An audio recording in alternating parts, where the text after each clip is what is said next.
billion people and ask everyone, what is it that you want above all else in life? Most people would respond a better relationship, or an intimate relationship, or more money, or better health, or a nicer house, or a better job, or preferably no job at all, and, a family, friendship, etc. Or some people would ask for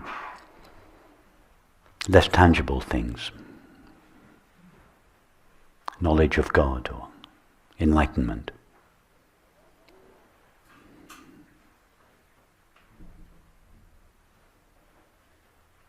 But if we were to say to these people, if you knew that your next intimate relationship would cause you misery, would you still want it? If you knew that having more money would make you miserable, would you still desire it?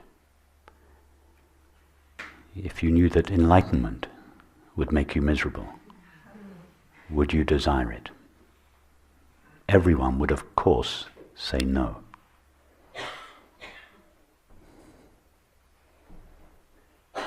Just from that simple fact, it should be clear to us that what we really want is not an intimate relationship, better health, more money, knowledge of God, or enlightenment. What we truly seek is the happiness we believe will be derived from them.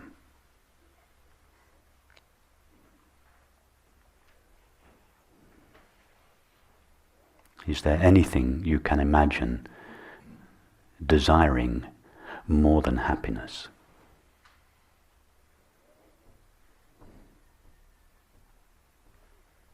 And if you can imagine anything, would you not desire that thing simply because it would make you happy?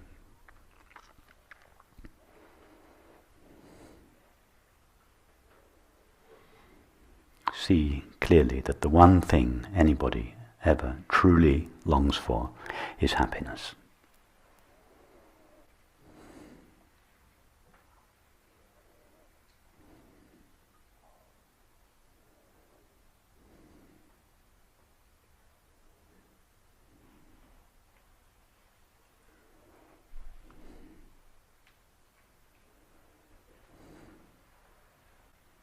Notice also that there have been many instances in our lives when we have been happy. And each of these instances of happiness was preceded by the acquisition of an object, a substance, an activity, a relationship.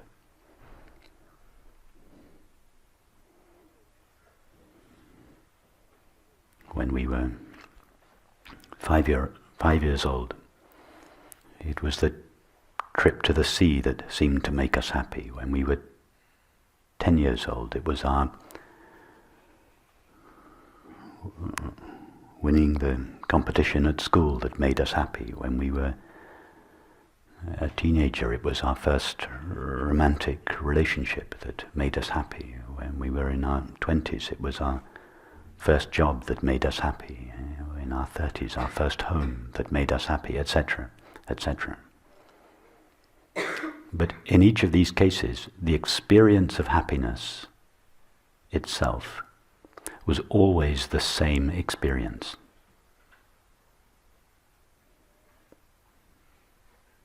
The experience of happiness, age 10, when we won the competition at school, was exactly the same experience as the experience of happiness that we felt 20 years later when we bought our first home or got married or had our first child or whatever it was.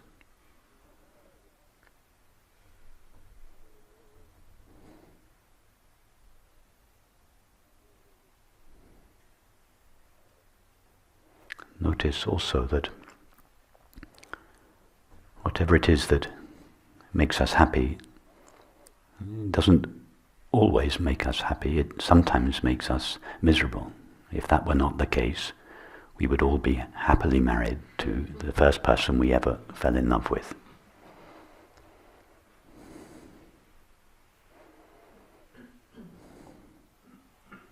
We all know that our particularly intimate relationship the same relationship can produce the greatest happiness and the greatest misery we have ever experienced.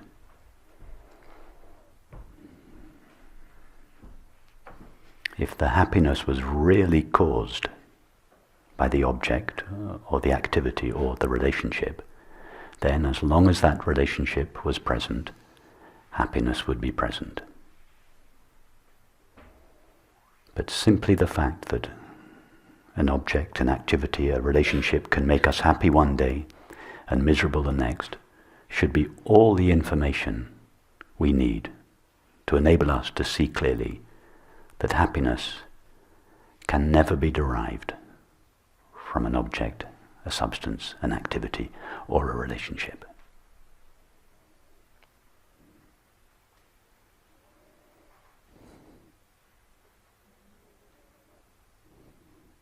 What is it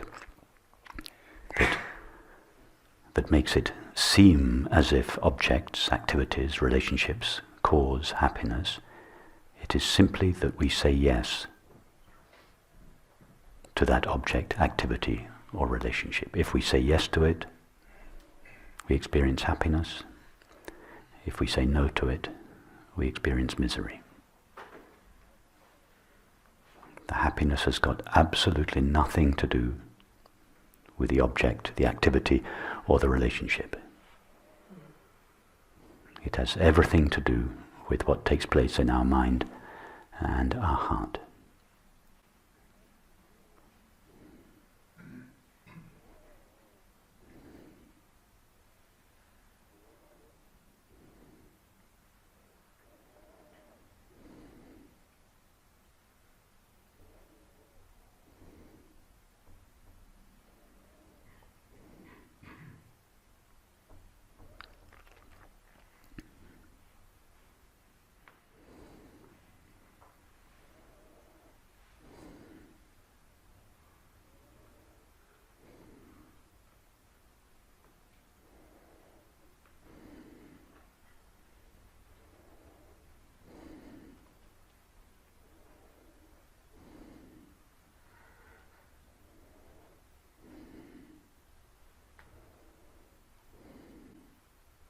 It might seem that happiness is an intermittent experience that fluctuates with all other experiences, and as such it is something that is experienced from time to time.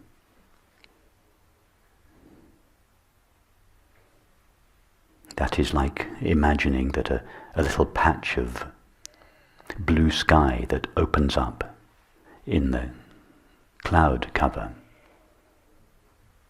is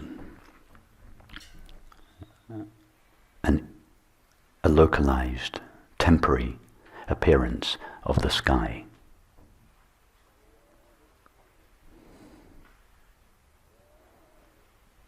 The patch of blue sky is not a local, temporary appearance of the sky. It is simply an opening in the clouds onto the ever-present reality of the sky. Happiness is like that. Every moment of happiness is a little window in our experience of the ever-present background of our essential being, whose nature is happiness itself.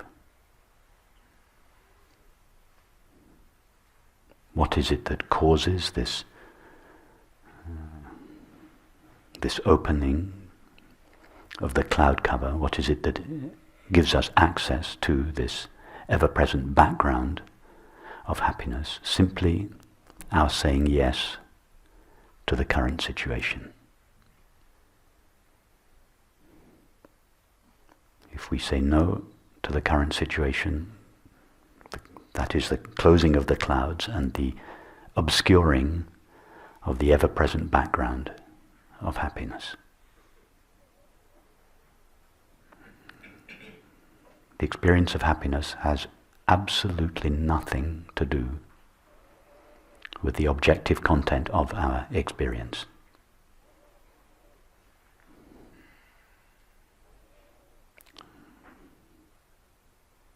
To invest one's desire for happiness in the objective content of experience is madness.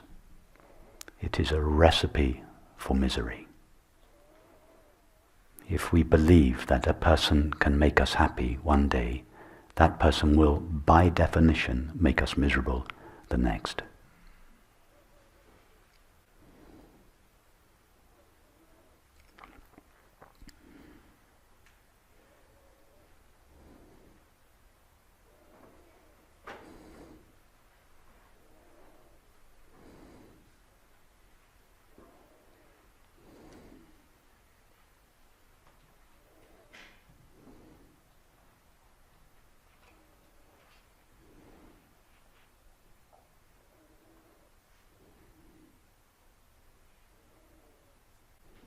All that is required to experience continuous peace and happiness is to say yes to our current circumstance. In fact, it's not even necessary to say yes to it. This openness, this allowing, this welcoming of experience is the nature of awareness. It is what we are. It is not something we have to do. We do not have to make an effort to say yes. The first words I ever heard Francis say were, meditation is a universal yes saying to everything.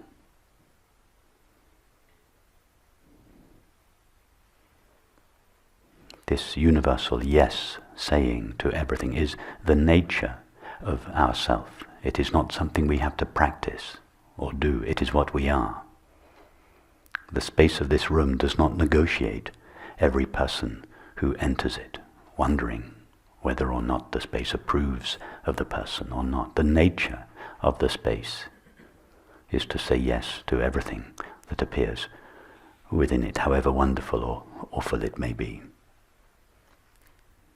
We are like that. We, awareness, are like that. Our nature is this openness.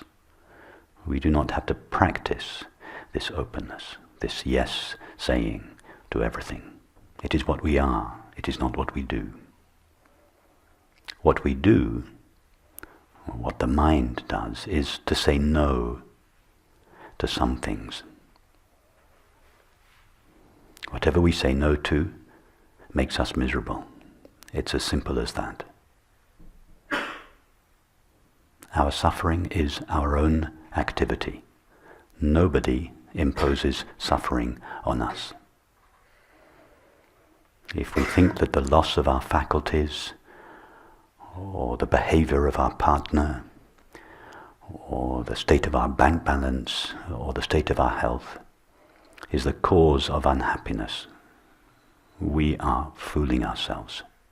None of these things can cause us unhappiness unless we give them permission to do so, in which case they will do so.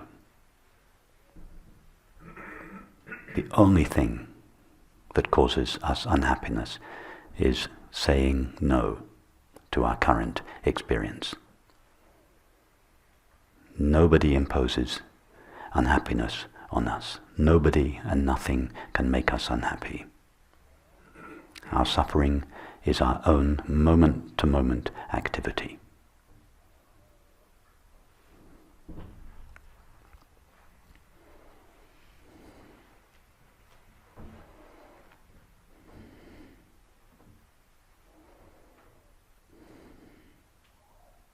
It is a choice we make moment by moment.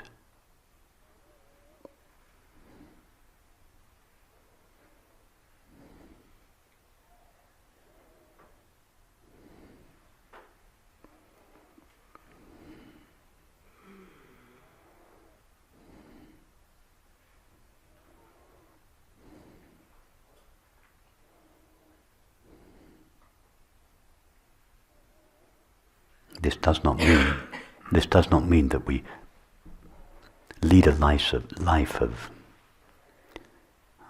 passive resignation.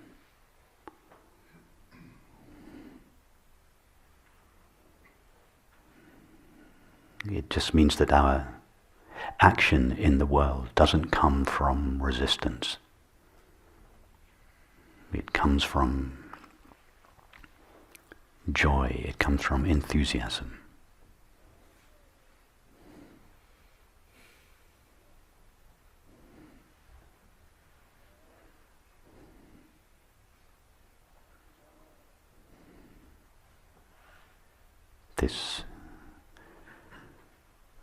This joy, this happiness is the nature of ourself. It is available to everybody 24/7.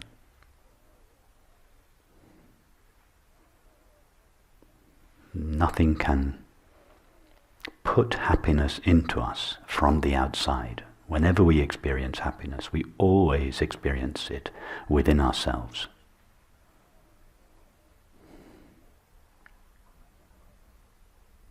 If someone were to tell you now you have just won $10,000, immediately you would feel happy. The happiness has not been put into you from the outside. It was lying in the depths of your being, simply waiting to be triggered.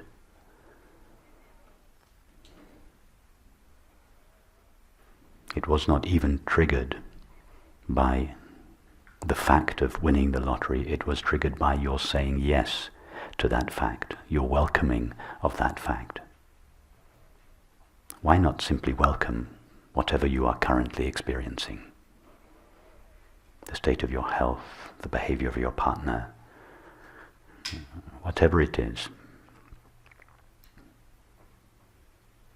Right there, the same happiness that you would feel on winning the lottery would be unleashed in your experience.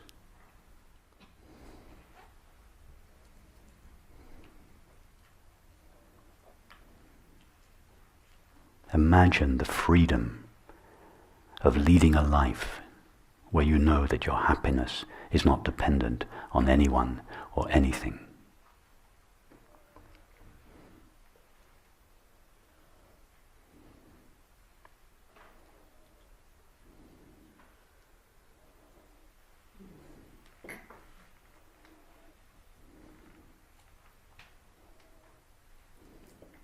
Anyone who is in an intimate relationship should turn to their partner later today and say, I love you, but I do not need you. I do not expect you to provide love for me, and nothing you can do or cease doing can make me happy or miserable. That is the kindest thing you can say to your partner, to relieve your partner of the impossible burden of producing happiness for you. They will never satisfy that demand, and sooner or later you will feel let down by them. Why not simply relieve your partner of that impossible demand right at the beginning of your relationship? The quality of your relationship will improve tenfold as a result. And those of you who are not in intimate relationships, who seek intimate relationship, or indeed any other object or activity or state, make sure that you do not seek that relationship with the belief that it will make you happy. If you enter a relationship with the belief that it will make you happy, you can be absolutely certain that it will one day make you miserable.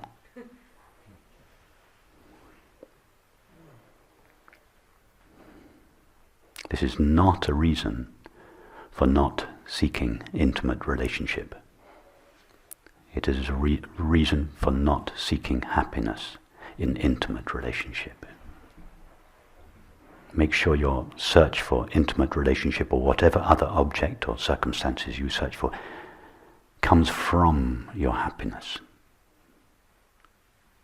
and is not a means to it. And then, by all means, desire whatever you want.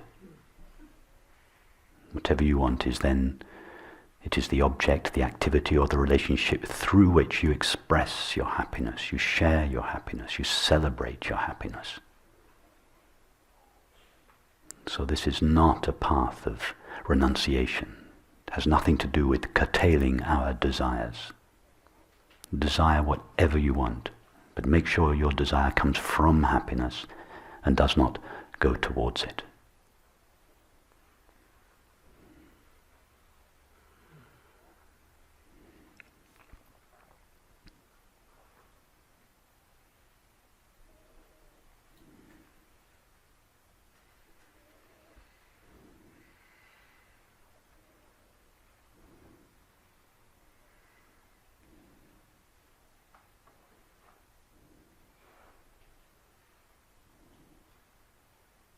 No experience is unbearable. No experience is overwhelming.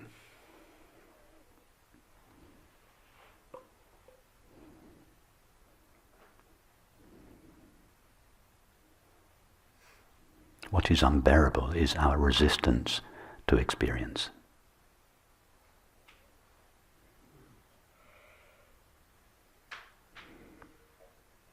No experience has the capacity to make us miserable unless we resist it, unless we say no to it.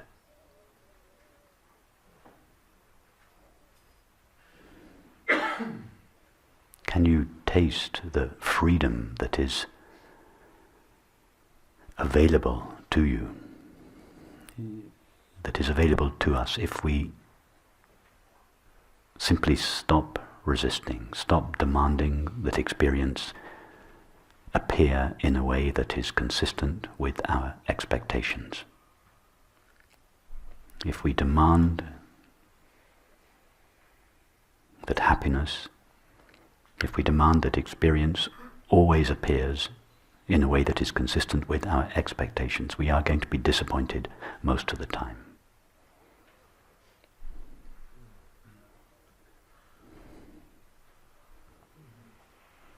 Can you imagine the absurdity of only being happy when the sun shines?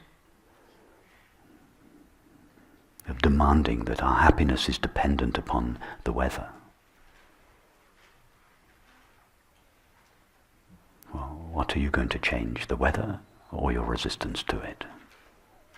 To change our resistance to it takes a moment, less than a moment.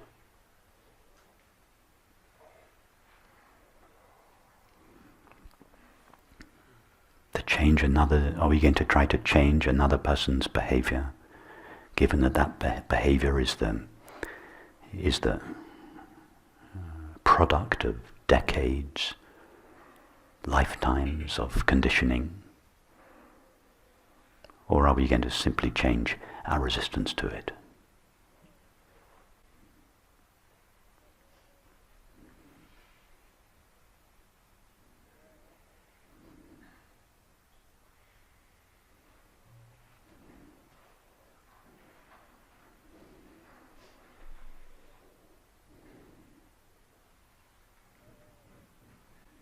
Once it is clear to us that our peace and our happiness is not dependent on objective circumstances, a great ocean of freedom opens up in us. We feel that we touch all experience intimately, but no experience touches us in the sense of harming us or hurting us.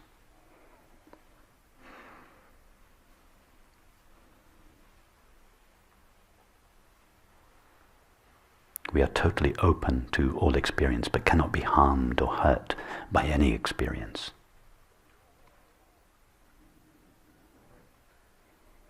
Therefore, there is no need to defend against anyone or anything.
give your attention now, give your attention now to the worst element of your current life, whatever it is in your current life that you consider to be the worst, the most unpleasant, the most unbearable part of it. Whether it's something to do with your health, your relationship, your finances, whatever it is, allow that to come to your attention.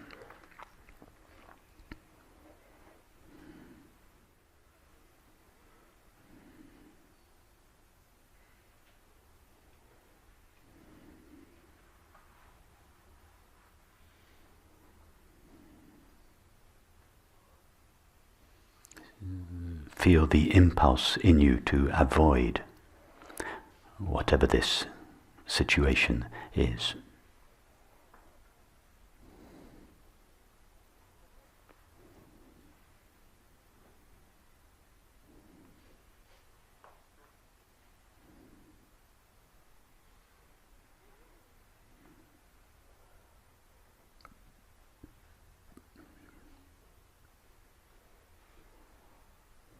Ask yourself the question, is this situation really unbearable?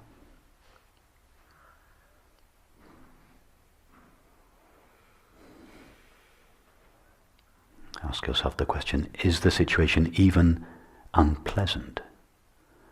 Or is it my rejection of it that confers unpleasantness upon it?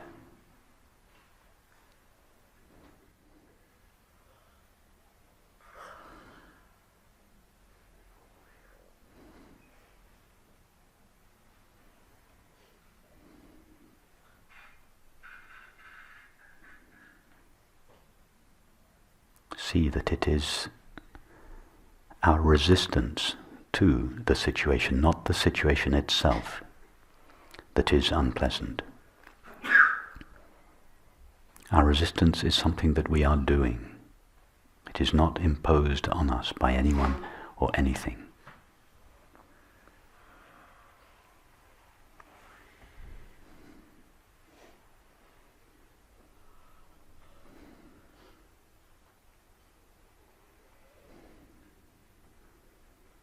Now just say to yourself, face this situation that was once so unbearable or even unpleasant. Look at the situation, whether it be a situation, a person, whatever it is, and just say to it, I totally accept you. You cannot affect me in any way.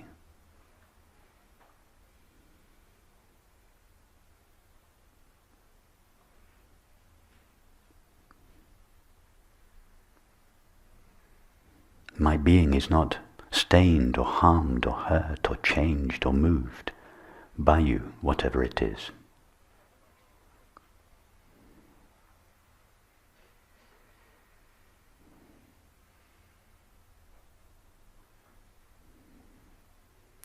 Feel the independence of your own being. That your own being needs nothing from the person or the situation.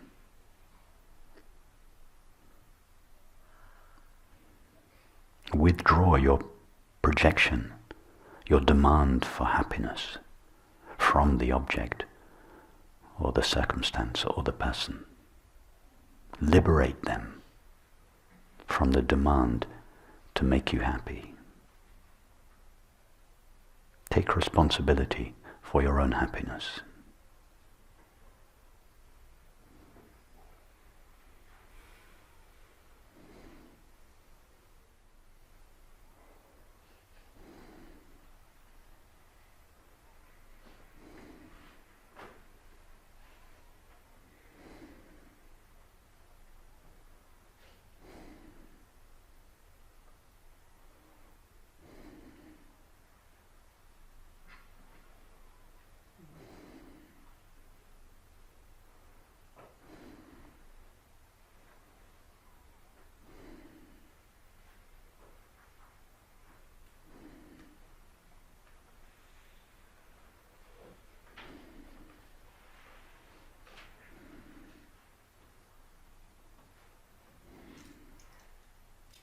this independence of our own being may feel neutral to begin with, or it may just be felt as a background as peace, but soon this peace will grow into happiness.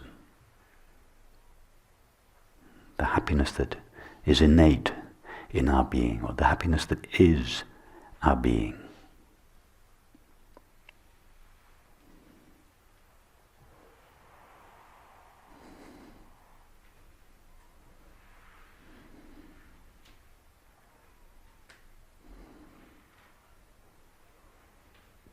When Joseph Campbell said, "Follow your bliss," he didn't mean seek your bliss in one object and then the next object and then the next object and then the next object. He meant find this bliss, this happiness within yourself and stay with it.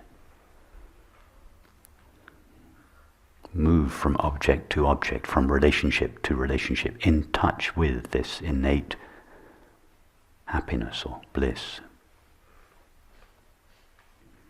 And if we do that, this happiness begins to shed itself, spread itself, confer itself upon everything that it touches. It begins to communicate itself.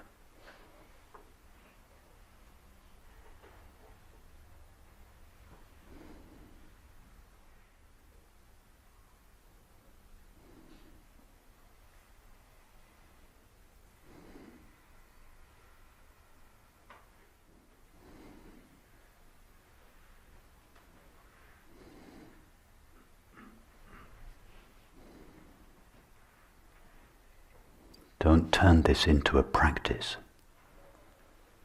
Don't struggle with your mind to say yes to something that your mind really wants to say no to. This openness to experience comes from behind the mind. It is the nature of awareness, the nature of yourself, to be open to all experience. The fact that your current experience is already happening to you means that you, awareness, are already open to it. It is too late to resist it.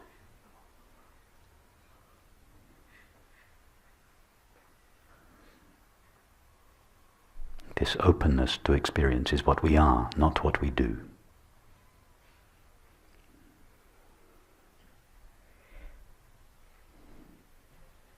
This resistance to experience is what we do, not what we are.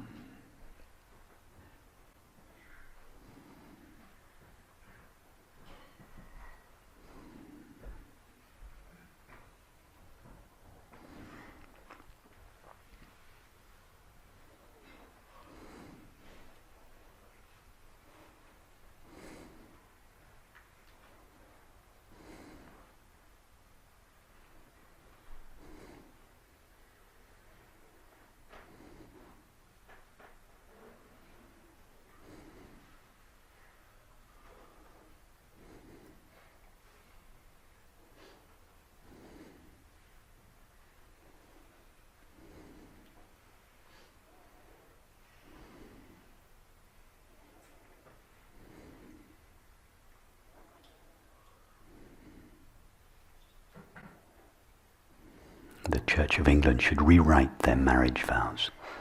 Someone getting married should say to the other, "I love you, but I do not need you. You are free to do whatever you want. You can stay with me for a day, a year, or 50 years. I love you, and I love your freedom. I respect your freedom, and I trust you to respect my freedom. My happiness is not dependent on you." That is the most loving thing we can say to a partner. I love you, but I do not need you. Have the courage to say that to your partner.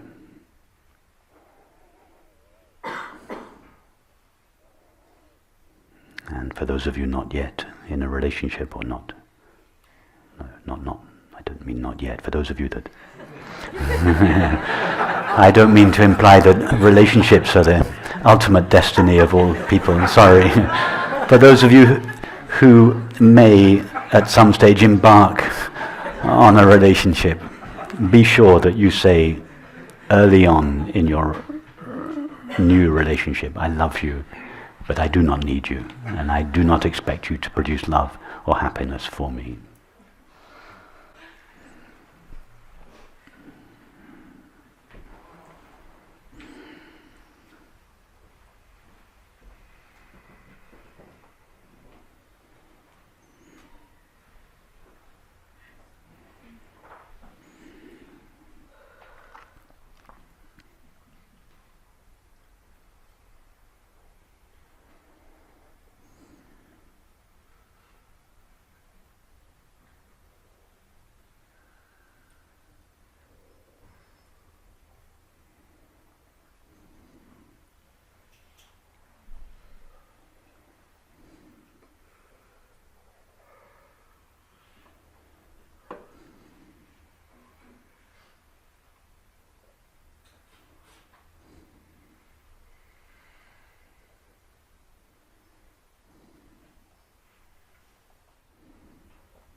Please don't misunderstand me. I do not mean to imply that we should condone behavior in a partner, a friend, a colleague, a neighbor, a stranger,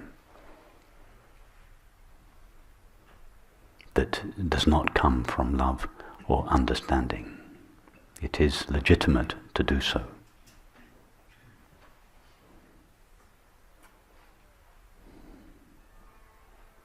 In other words, it is legitimate to address such behavior. All I am suggesting is that we do not allow our happiness to be a hostage to anyone or anything.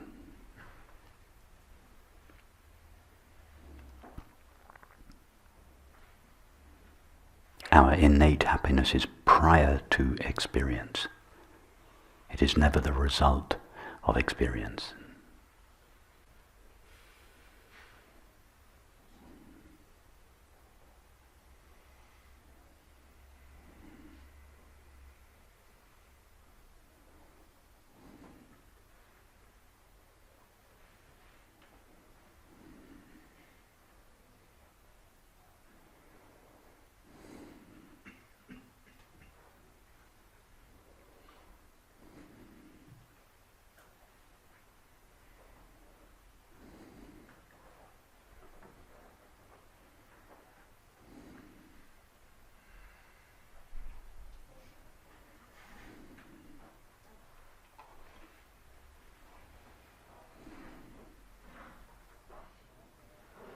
This is what William Blake meant when he said, "He who binds himself to a joy does the winged life destroy."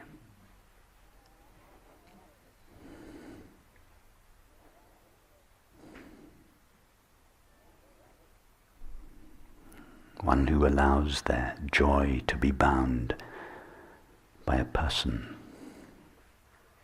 a circumstance, an object, an activity,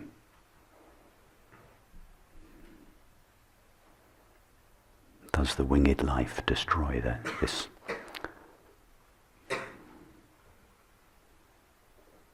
freedom, this independence,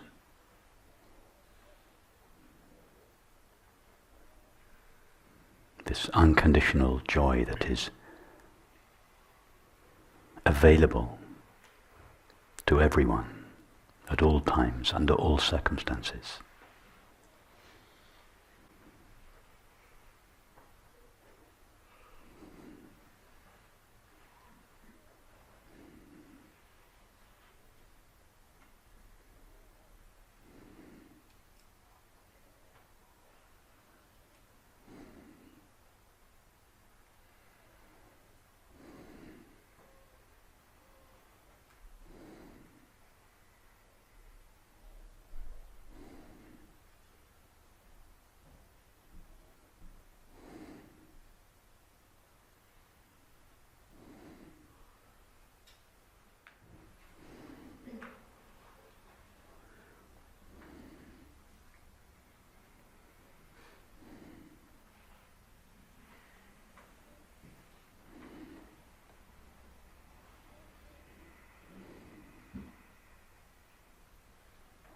be very sensitive to any feeling of boredom, irritation, or restlessness.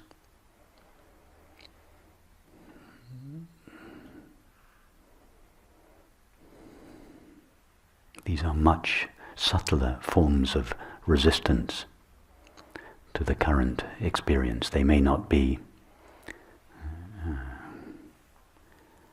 a big issue such as our failing health or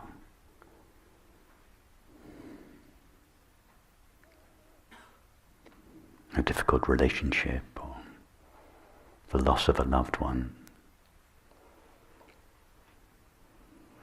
But nevertheless, our boredom, irritation, restlessness is just a subtle rejection of the current experience.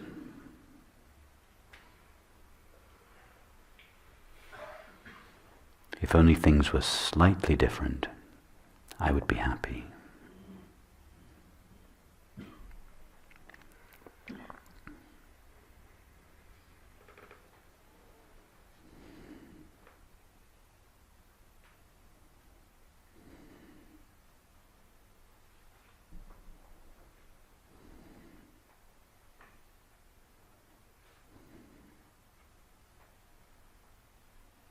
Face whatever it is that seems to be intolerable or unbearable or even mildly unpleasant.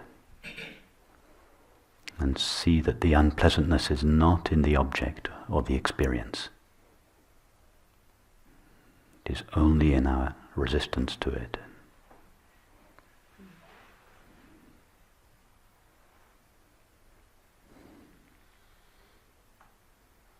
That resistance is our suffering. That's all our suffering consists of.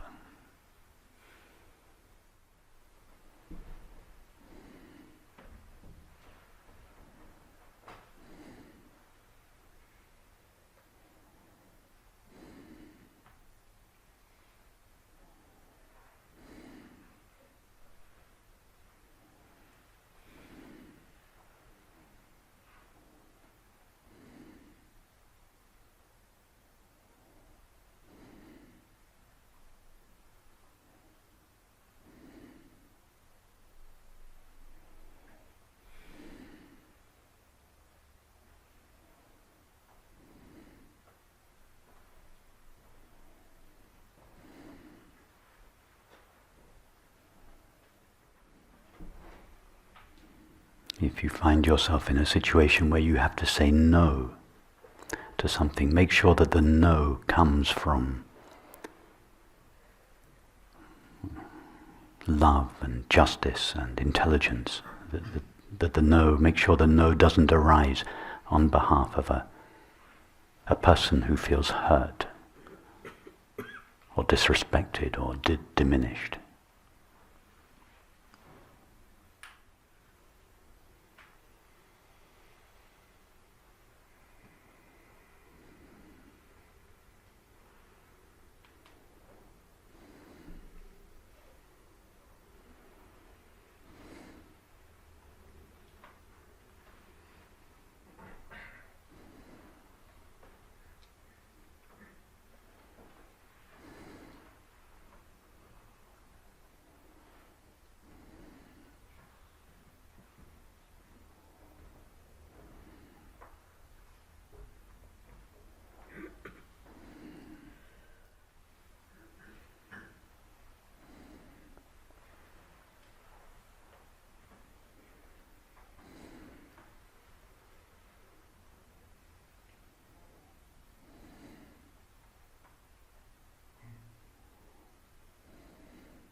We often hear the phrase, the search for enlightenment. Whatever we are searching for is obviously not present now. Therefore, if we are searching for enlightenment, we are searching for an experience that will happen in the future. And if we are searching for an experience that will begin in the future, that experience will by definition end. The search for enlightenment is the search for misery.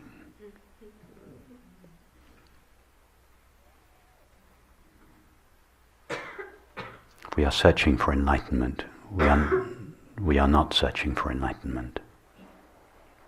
We are searching for a state. And even if we get that state, it will sooner or later leave us. And we will be more miserable than we were before we got it.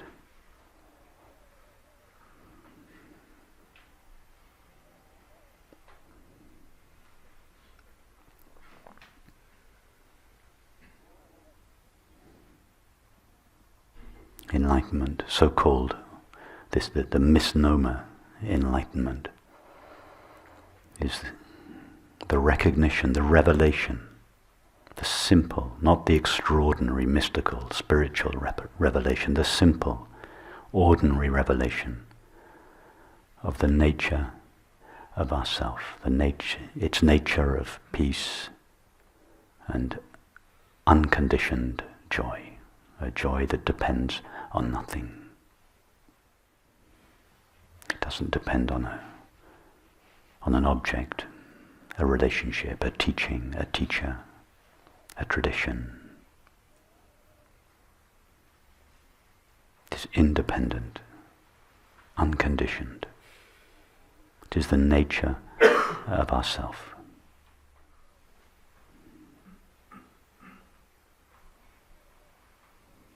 It cannot be found because it cannot be lost.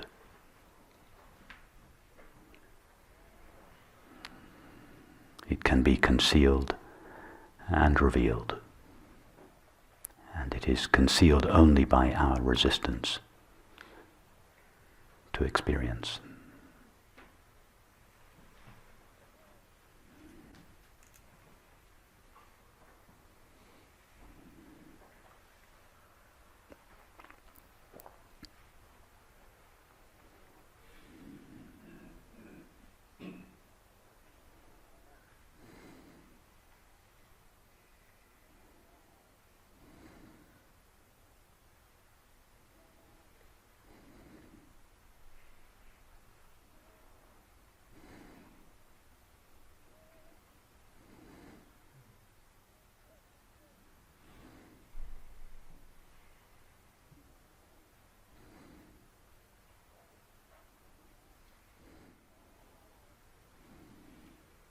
The patch of blue sky is not an object that appears in the clouds from time to time.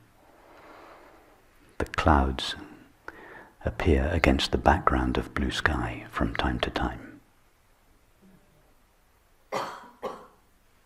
Happiness is not a feeling that appears in experience from time to time.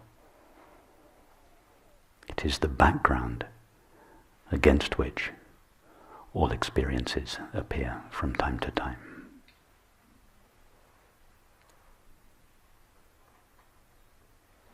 It is the nature of the background. It is the nature of our being.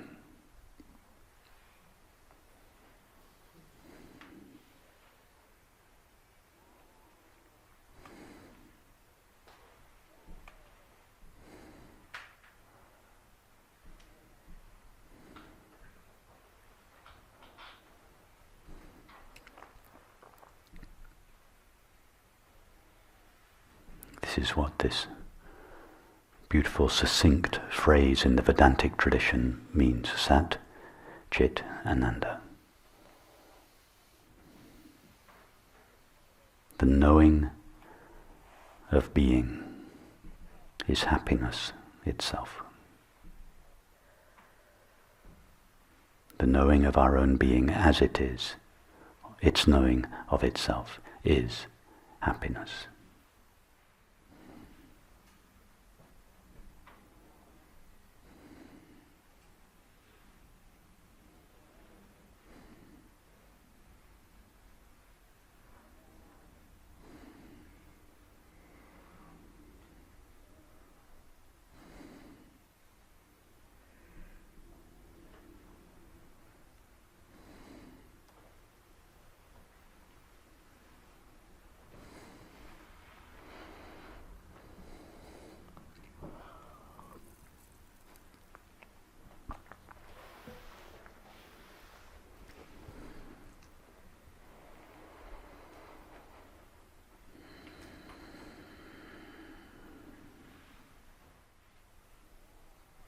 The space of this room does not resist anything, and it does not hold on to anything. And be like that space.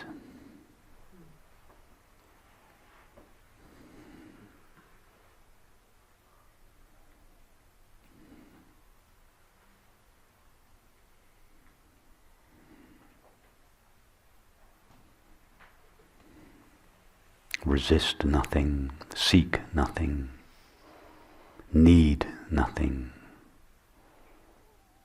be nothing, know nothing. Not just objects and relationships, but ideas, including non-dual ideas. Hold on to nothing. Do not let yourself be defined by anything.